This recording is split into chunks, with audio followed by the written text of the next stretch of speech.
Hey everybody, welcome to the SkyLounge, and this is Peruse, episode number 61. Boys and girls, I'm not gonna lie to you, camera is in a bit of an unsturdy position right now. I actually have the extended battery on my phone right now, so that's where the kind of question mark is gonna come from. But boys and girls, we are headed from the east to the west side of town as usual, as we always discuss on our episodes here. But hey, you know how we do here, boys and girls. Every morning, we pop from the east to the west side of town, talk a lot of sports ball nonsense, talk a lot of bullshit. You know, the one thing I do want to talk about today, just real quick, is this whole incident that's happening. It's not really an incident. It's more of a happening. Donald Trump is actually in the UK right now. He actually met with the Queen, Her Majesty, last night. Was it yesterday? Some ceremonial shit. I'll tell you one thing that I cannot stand about social media right now, okay? In this day and age, in the last 3 years, seriously in the last 3 years, and my opinion about this has gradually changed. Can we all just fucking lay off Donald Trump for a little bit? Like, I don't really fucking need to hear another goddamn social justice warrior just fucking bitch and gripe about Donald Trump. Like, Donald J. Trump, not my president. Yeah, he's a racist. And I'm like, dude, what are you talking about? What are you talking about, man? Like, what in his rhetoric would fucking make you assume that shit? Now, you can imply certain things, like if you were, listen, this is exactly what you did in college, right? I remember a philosophy course, we had literally a fucking small ass 200-page book of Immanuel Kant, okay? And we would dissect in this philosophy class literally every single fucking line this guy said in the goddamn book. And to a certain point, none of that shit matters. Nitpicking little fucking lines like that shit doesn't matter. You could imply a lot of bullshit when you read into things. That's what the fuck that means. And I swear to God, man, a lot of these fucking people out there that just paint Trump as this Hitler, Stalin figure. I ask you, like, why? What makes you think that? Now, listen, we live in a very sensitive time in our lives, in our society, where if something offends you, you're immediately targeted as a villain. You're immediately targeted as this kind of undeserving human being, right? And I just throw this back at you. Like, if you're the person that is, I'll give you an example. Some person will say, you know what? You're a racist because you don't support black artists. That makes you a racist. Well, hold on now. Wouldn't that statement be an indication of somebody putting an individual in a box of stereotypes and behaviors that they should adhere to? Hey! And that characterizing that person for that one trait or that one defining, albeit not true statement. You know, if you're labeling an individual like that, that's called racism. Okay? That is exactly what racism is. It's like, wait, hold on, guys. If you're gonna fucking give me the shit of, oh, white people are racist, I'm like, dude, if you're throwing that statement, that's racist. Like, do you understand what I'm getting at here? Okay? The simple hypocrisy of social justice warriors is unbelievable. It's absolutely ridiculous. And I look at those people and think, have you not looked at a mirror lately? Do you understand, like, the hypocrisy of what you're fucking doing? Like, you're talking about openness and embracing other fucking people and different cultures, yet you're also shunning down a completely different part of a culture and opinions because you don't agree with it. You understand the fucking hypocrisy and the irony and the fucking bullshit and the racism of what the social justice warriors are doing. And that just made me fucking insanely pissed off, you know, just going through social media last night. And again, you know, there's a radio host on Fox Sports named Clay Travis, and he makes a very valid point.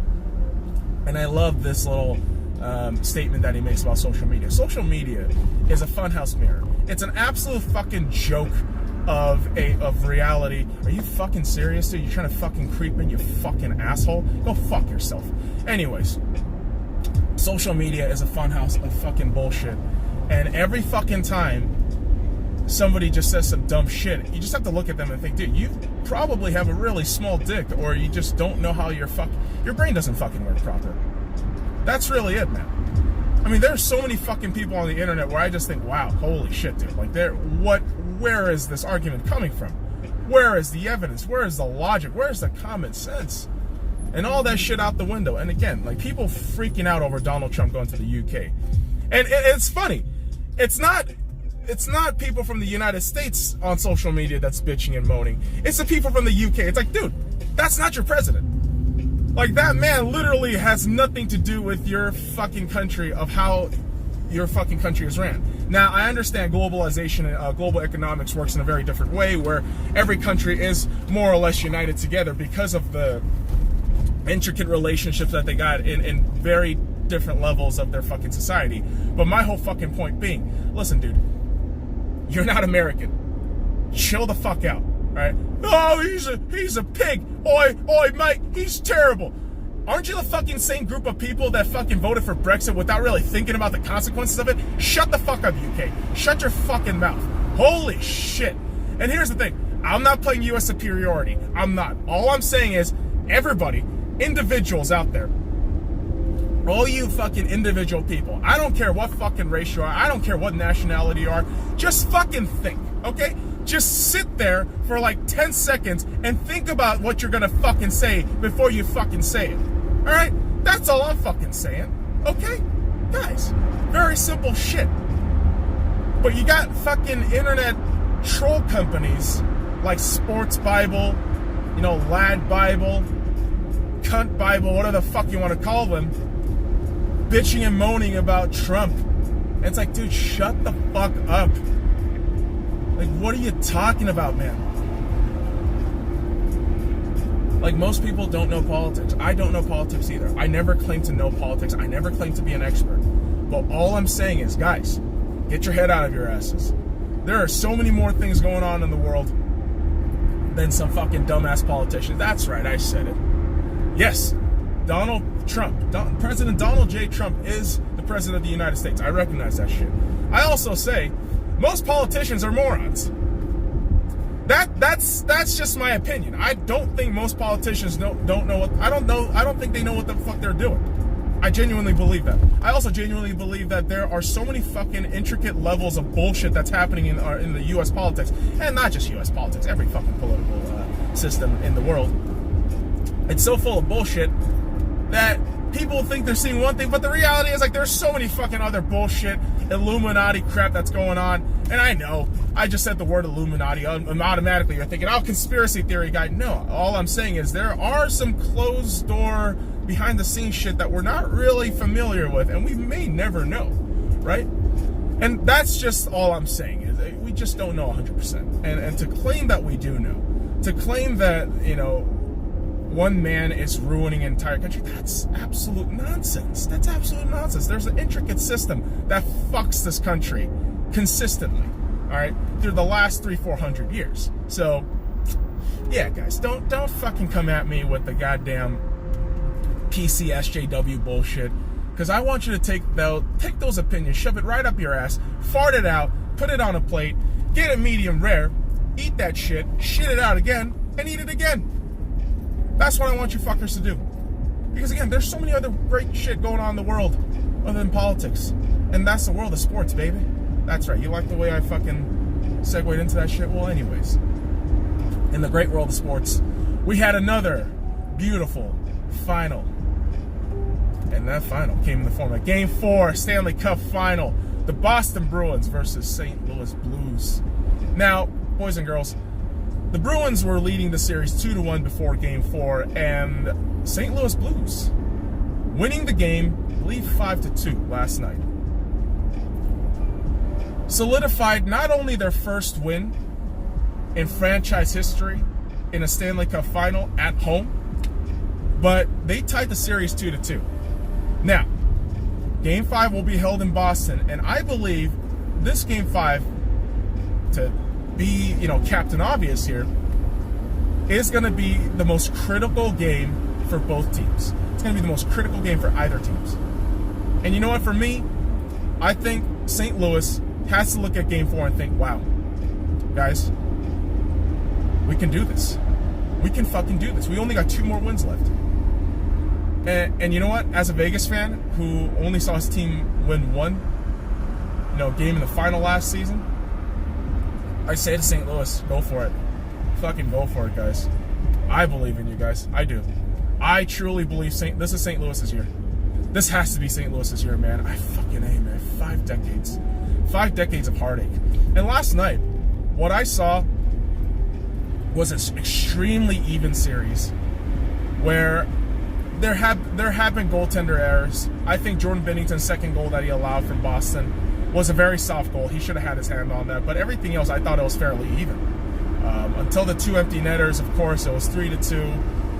O'Reilly coming in the clutch, opening the game with a 43-second goal in the first period. And then about 10 or so minutes left in the third period, getting the second goal and the third goal for St. Louis to fucking rally the guys up for 3-2. And you know what? Credit to St. Louis on their penalty killing last night. After allowing 4 fucking power play goals on 4 shots on Saturday, St. Louis rallied back, killed a lot of great penalties, and did all right. Yes, they allowed a shorthanded goal, but I thought St. Louis played phenomenally last night. I think this Game 4 has to be the impetus for you guys doing well from this point on. I think this game should give you guys momentum. That's what I'm hoping and thinking. Now, to the credit of the Bruins, they have been phenomenal. And even yesterday, they were just unreal. Now, Brad Marchand gets a little pissed off. He gets a little agitated. I understand that. But I think the Bruins still proved to us last night that they're not going to go down easy. They're going to try to extend this to Game 7 or try to win this outright in Game 6.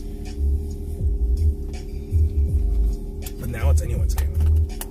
What we thought would have been a 4 or 5 game series, which I never thought that. I honestly think it'll still be a 4-2 series win for the St. Louis Blues.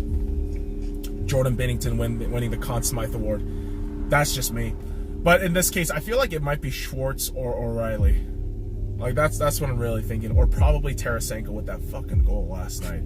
Tarasenko has been killing it. And I'm really liking the St. Louis team of what they're doing, despite being relatively counted out. They don't have that, and guys, I don't claim to be a hockey expert, but they don't have that big dick star-studded player dude, right? You can argue Tarasenko, yes, but not the, Ovechkin, Patrick Kane, Sidney Crosby kind of shit, And I guess because of that, I guess really because of that, St. Louis is just being, they're able to truck out all the results they've been doing, and good on them. And again, I hope they win. I hope St. Louis wins, because I think they showed out last night. They fucking showed out. That crowd was electric. Brett Hull was just, he was on one. He was hyped up as fuck. They're playing Gloria after the win because, of course, great fucking song. And St. Louis, you guys deserve a lot of good shit. You really do. And you know what? I know as an NHL fan, if you guys seen some of my videos when I'm doing the Vegas Golden Knights reviews, I shit on a lot of fan bases. I do. I don't hide that. However, St. Louis is kind of a weird story where they went from the bottom of the league in January to being in the Stanley Cup final, and they really have a great opportunity, just 2 more wins to lift up the Stanley Cup. And I hope that happens for them. I really do. That kind of story and narrative is only great for the NHL.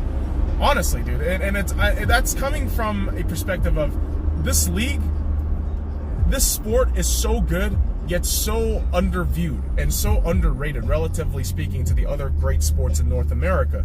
And I want the sport to grow and do well. And again, if St. Louis wins, I think definitely it could push that narrative. Because the puppies are also looking at me thinking we're going to get some good stuff. Right, puppies? Right, baby? Oh, yeah, there we go. So, We still got game 5, I believe, on Thursday. They're going to skip a day. Is it Thursday? I think it's Wednesday. Wednesday or Thursday. I have to check the calendar. But either way, we got a great set of finals, really. You got the Stanley Cup final going on right now, which is just unbelievably fun. I mean, I'm having a great time just watching it. Obviously, the NBA finals, which will continue, I believe, tomorrow. Or is it Thursday? I can't fucking remember anymore. But let's talk about this for like a quick minute while we're driving on our way home, because we're only a couple minutes away, boys and girls. The Golden State Warriors versus the Toronto Raptors. Now, I ranted about the Toronto Raptors last night, boys and girls. I did yesterday morning, actually, to be more precise. Released a full 10-minute plus video ranting about the Toronto Raptors. And boys and girls, listen, I'll be real honest with you. If you guys start typing back, if you guys start, chirping back at me about my, meanness towards Toronto, go fuck yourself, all right? Other than the Blue Jays, your city has had nothing, okay? And even the Blue Jays have fucked you royally. Like, the Blue Jays won, they went and fucked themselves. Major. Like, seriously, Toronto, you have to prove to everybody that you can do this. Because, again, Game 2 was a disaster. I think Game 2, I'm going to beat that dead horse to a fucking ground until you guys fucking prove me wrong. Game 2 was a clear indicator of the immaturity of the Toronto Raptors. The naivete. The absolute stupidity in the worst possible fucking moment. Like, your organization has been nothing but failure for over 2 decades. And when you finally have an opportunity, in the cusp of greatness, to do what your fucking predecessors couldn't do, you choke, right? And in a couple of days, you have to go to the Golden State Warriors' home of the Oracle Arena. And my God, got a couple of days to mull this over, but my God, I have no confidence in you fuckers. I really don't. Like, again, prove me wrong, but wow. Just wow. Why? Toronto, if somebody said in August that you guys were going to be in the NBA Finals, I would have laughed their fucking face out of the goddamn room. I really would have. I would have said, get the fuck out of the goddamn room. Fucking Toronto in the goddamn NBA Finals. What the fuck? What are you smoking, dude? Give me some of that shit. But now that I see them here, I still kind of laugh. I'm like, yeah, dude, they're not really proving me wrong. Like, even Game 1 with that win, I'm like, yeah, well, dude, there's a lot of asterisk here. No KD. Barely functional Iggy. And in Game 2 was pretty much like the worst fucking possible way you tell yourselves you're the Toronto Raptors. Like, yeah, that's the Toronto Raptors.